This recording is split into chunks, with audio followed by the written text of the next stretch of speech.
Samantala, halala namang pambarangay sa Davao del Sur, pangkalahatang naging mapayapa sa kabila naman ng naitalang insidente ng pananakot. Yan naman ang balitang tinutukan ng aming kasamang si Joey Dalumpines ng PIA Davao Region. Malaki ang paniniwala ng isang opisyal ng militar sa Davao del Sur na may kinalaman ang mga serya ng harassment na naganap sa Digo City sa barangay elections upang takutin ang mga mamamayan.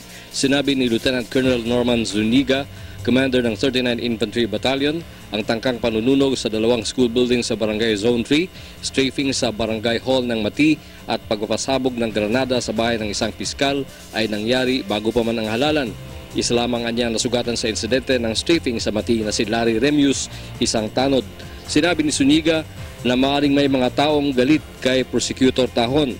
Iniimbestiga na niya ng kapulisan ang nasabing mga ito. Nilinaw ni Zuniga na nakatuon ang tutok ng militar sa mga barangay na maaaring guluhin ng mga rebeleng New People's Army. Sa pangkalahatan, mapayapa pa rin niya ang halalang pambarangay sa buong Davao del Sur. Dito sa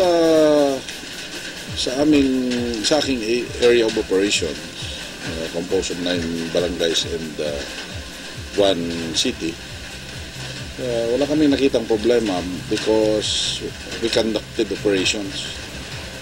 Even last night na halos nag-pull out yung mga tropa namin sa combat operations.